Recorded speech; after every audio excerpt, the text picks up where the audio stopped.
मैत्रिणींनो, तुमचं स्वागत आहे माझ्या अष्टपैलू गृहिणी चॅनलमध्ये. श्री स्वामी समर्थ.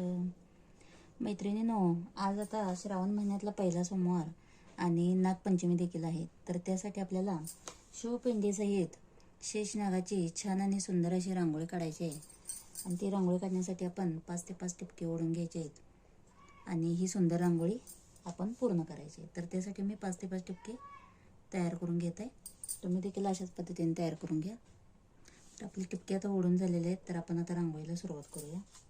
आपल्याला सुरुवातीला हे 3 टिपके एकमेकांना जोडून घ्यायचे. तर हे 3 टिपके ओढून घेतल्यानंतर आपल्याला इथं शिवपिंडीचा सुरुवातीला एक आकार तयार करून घ्यायचा आहे.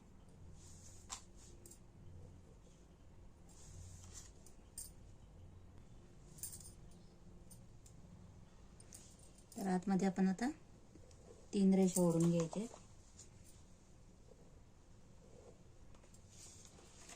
आणि त्यानंतर आता आपल्याला शेषनागाची रांगोळी आपल्याला तयार करायची. तर या पद्धतीने आपण एक लांबट गोल असं आपल्याला तयार करून घ्यायचं आहे.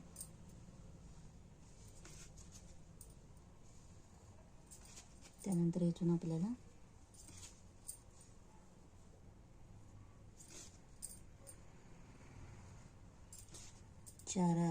दोन्ही बाजूला 4-4 फणी आपल्याला नागाच्या तयार करून घ्यायचे.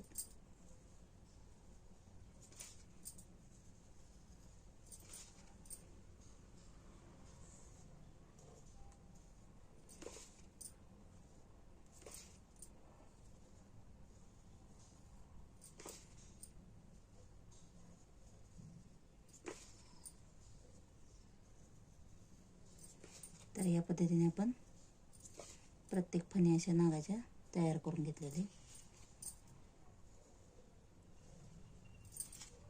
त्यानंतर या पद्धतीने आपल्याला एक प्रत्येक फणीमध्ये आकार तयार करून घ्यायचा आहे.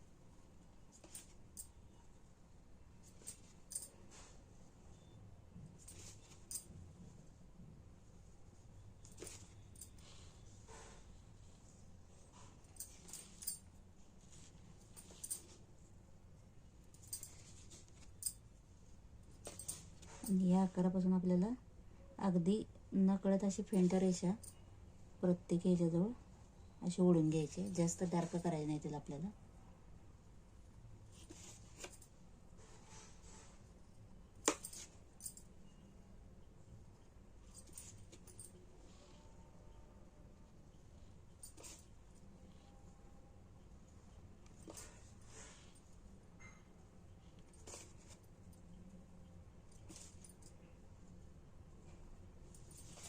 आणि त्यामध्ये आपल्याला अशा एकदम अशा फेंटमध्ये रेषा ओढून घ्यायच्या आडव्या परत.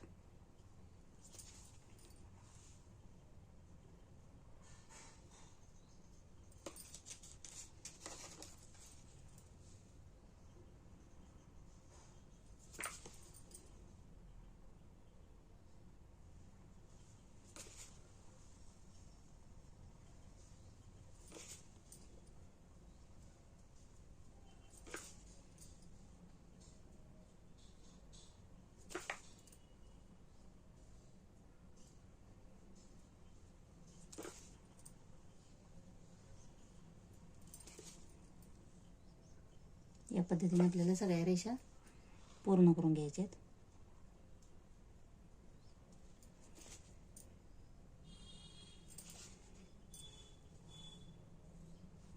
त्यात आपल्याला शेषनागाच्या डोळ्यांचा आकार तयार करून घ्यायचा.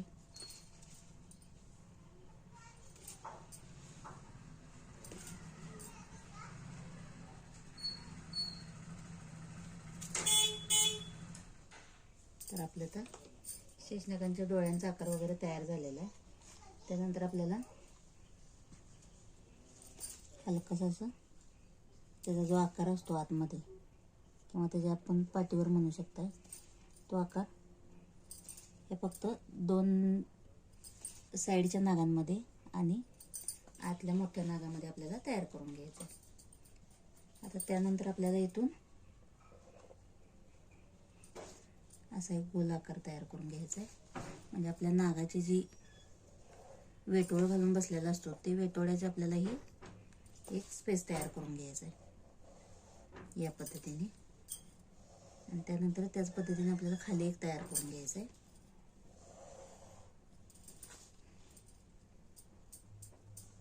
याला हलकासा आपल्याला व्हाईट रंग देऊन घ्यायचा आहे किंवा तुम्ही कलर देखील यामध्ये देऊ शकता. आता आतमध्ये एक आपण फूल तयार करून घेऊयात.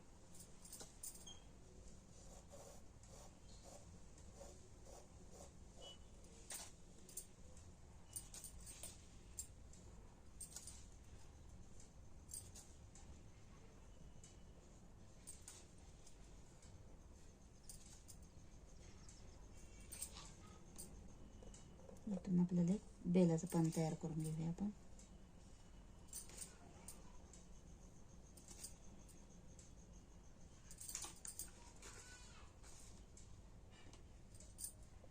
त्यानंतर इथून आपल्याला याची शेपूट तयार करून घ्यायची.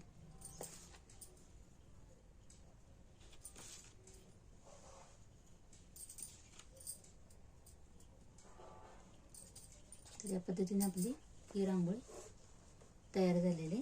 आणि आपल्याला आता एक त्रिशूल तयार करून घ्यायचा आहे. तर त्यासाठी आपण इथे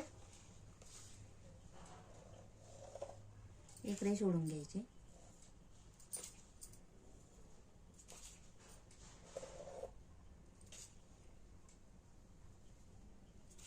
दोन्ही बाजूला आपल्याला असा उंच आकार तयार करून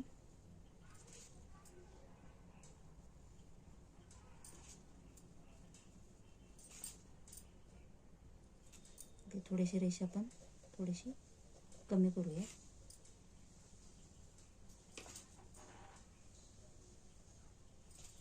या पद्धतीने आपण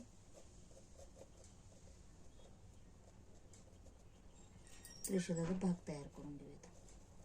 थोडासा आपण हलकासा गोल करूयात.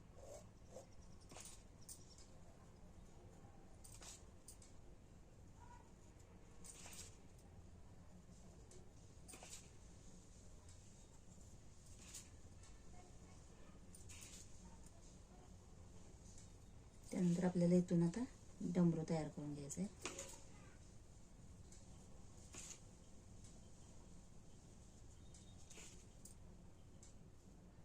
तर यात आपले श्रावण महिन्यातला पहिला सोमवार आणि नागपंचमीची शेषनागाची रांगोळी तयार आहे. व्हिडिओ कसा वाटला मैत्रिणींनो? व्हिडिओ आवडल्यास नक्की माझ्या व्हिडिओला लाईक करा, शेअर करा आणि सबस्क्राईब करा. आणि बेल आयकॉनला क्लिक करायला विसरू नका, कारण पुढचे व्हिडिओ तुम्हाला लवकरात लवकर मिळून जातील. आणि हाईप देखील द्यायला विसरू नका. आणि तुम्हाला कोणत्या रांगोळ्या हव्या असतील तर तुम्ही मला नक्की कमेंट करून सांगा. धन्यवाद. श्री स्वामी समर्थ. सगळ्यांना नागपंचमीच्या खूप खूप शुभेच्छा.